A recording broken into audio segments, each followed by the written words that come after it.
dito sa Libros. Ngayon ko na yun ko ako sa doktrina. Then, no, ito nga, nabautismohan ko dito. Ito nga, salamat ko sa Ginoo nga. Ano sa akong mga anak, natawag ko dito sa iglesia. And then after atong nabautismohan ko, sa after ko alam kalisod kayo dito, ito pinakalisod na ko kay nag-review si Brad Mark sa nursing board exam niya. Kasi Sus Janelle, kung ako kabalong nag-aralan dahil siya, gusto na ko nga i-grab niya itong opportunity na trabaho sa Saudi yung i-offer siyang angkol sa hospital. Wala na yung layo. Hangtod nga, pagkagabi, di ko matulog, nag-reflect lang lang tanan nga mga katong ni Brad Eli nga mga siguro ni ako di ay ang ginang Brad Eli nga bautismo sa apoy. So nag-iwan ko, naghilang ko sa Ginoo nga tabangin lang ko sa mga problema kaya isa amin. Salamat sa Ginoo nga matubag na po sa Ginoo ako nga pag-amo unti-unti nga ako nag-recover ko. Salamat ko sa Ginoo nga pag-ibungin niya ko sa Ginoo. Pagka-anak na ko na anim, dalawang tsakro, pag-isa amin, okay. Tawagin ko ako niya. Yan, see. Ang parang kilala ko sa kanya noon, district ka, madaling magalit, matawag gusto ko si Ante. Karoon si Ante, natayo ka na, kumbaga, hindi masyadong, magagamitin, karoon na na kaagad, makikita ko sa yung mga daway siya mga gamit, iba na, unlike noon na, para sa akin, akong pagbabago, kasi noon, sabi mo, matulungin si Ante, ngayon, more pa siya na tumutulong, so, marami ko sa matutulungan sa ngayon. Nakilala ko si Auntie Jillian katong 4th year high school hangtod nga nag-graduate ko college. Nakilala ko si Auntie Jillian bilang isa ka silingan, may pagka-bungangira minsan sa anak ng mga bata, may pagka-time ko nga mag-strict siya, grabe ko siya mag-yaw-yaw, madunggan ako sa tiyak, sa among gulay. Kasi Auntie Jillian, katong nagbali na siya sa religion, bukan naman siya, karoon bukan siya dati, bukan siya karoon, kaya ayaw naman siya pag mag-ano sa iyang mga anak na gusto niya, karoon kita ko sa Auntie Jillian, tanan nga, siguro, bisag sa mga apo niya, bisag sa mga dire sa balay niya, dire iya na tanang trabaho, bisag musulti ka na lang na ay sa Auntie Jillian, bisag sa iya ng akong sarili, okay na sa iya, kay natural, kay sa iya mo na, sa ila mo na religion, sila. Pero sa Auntie Jillian, ay papag-oge. Ako lang ika-advise sa mga kapatid, din sa mga baguhan, kung maabot na ako ang mga nagdo ka nga pagsulong. Hindi na buka mo na isa magpadayo mo yun. Ako si Evangeline Candelaria, ang kini ang istorya sa akong pagturo. Salamat sa Ginoo.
ginagastos ng tao. Oh my God! Oh my God! Nagbibiruan. Oh my God! Oh Diyos ko! Sa kalente, magkalita mo. Eh, siyempre ba sa akin, Diyos ko naman ikaw. Tapos lang yun, Diyos ko naman ikaw. Ba't pati ang Diyos isinasama natin sa tawaran ng bangos? Bawal po ng Diyos yun eh. Yung ang magsasalita, gagamitin ang pangalan ng Diyos sa walang kabuluhan, hindi niya aariing walang sala. Ang gagamit sa kanyang pangalan, kaya kailangan gamitin natin yung ating bina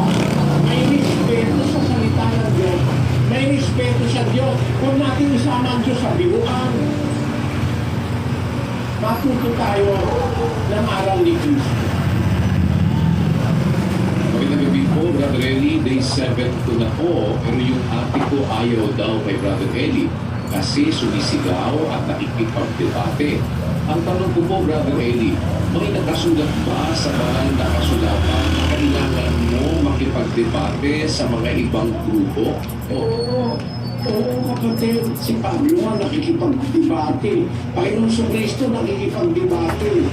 Niloloko lang kayo ng pastor na ayaw makipagdebate. Pasalamtalata, hindi nila naiintindihan. Alam mo kung bakit? Ako makipagdebate ng ngayon. Kaya nagpapasala, ako makaiwas sa debate. Si Pablo nga nakipagdebate. Meron yung Diyos at doon ka Datapwat lalo nang lumakas ang loob ni Saulo at nilito ang mga Hudyo na nangananahan sa Damasco na pinatutunayan na ito ang Kristo. Na nangangaral na may katapangan sa pangalan ng Panginoon at siya'y nagsalita at nakipagtuligsaan sa mga Greko-Hudyo. Datapwat pinagpipilitan nilang siya'y mapatay. Kung nakipagdebate siya, nakikipagtuligsaan sa mga Greko-Hudyo. Yung mga tumututo sa aral na kanyang tinuturo, kinukontra siya, kaya nakikipagdebate siya. Nakikipaglaban siya sa mga maling aral na nasa paligid ng kanyang pangangaral noon. Para sabihin na yung makikipagdebate man si Kristo nga nakikipagdebate sa mga Hudyo Magsasalita ang mga Hudyo. Tapos may mali, tututulan na ang sabi niya yung tama. Nakikipagdebate siya. Kaya nga nagagalit ang mga Hudyo sa kanya.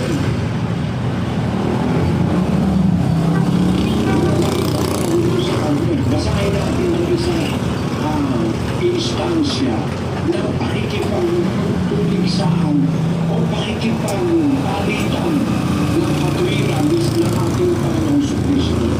Ilagay na natin yung nasa Mateo 22:16. At sinubo nila sa kanya ang kanilang mga alagad na kasama ng mga Herodiano na nagsisipagsabi, Guro, nalalaman namin ikaw ay totoo at itinuturo mong may katotohanan ang daan ng Diyos at hindi ka nanginginig kanino man sapagkat hindi ka nagtatangi ng tao.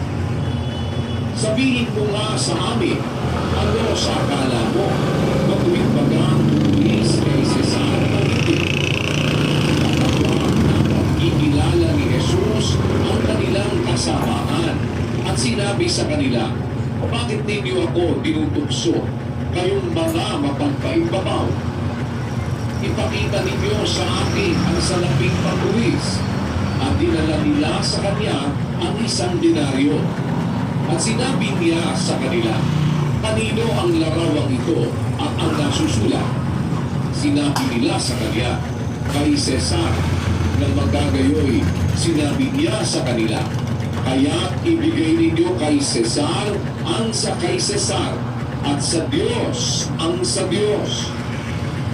At pagkarinig nila nito, ay nagsipanggilala sila at siya'y iniwan at nagsiyao.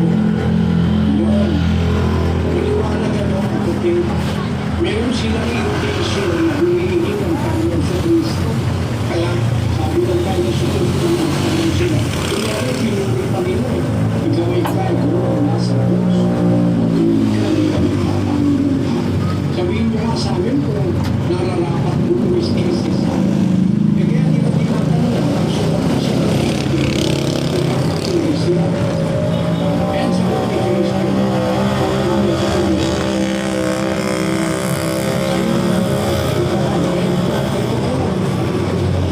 alam niya kasi iniisip nito na ipapahuli siya kay Cesar pag sinabi niya hindi dapat luwis. Yun. Kaya bakit niyo ako tinutokso? Kayong mga mapagpaiba.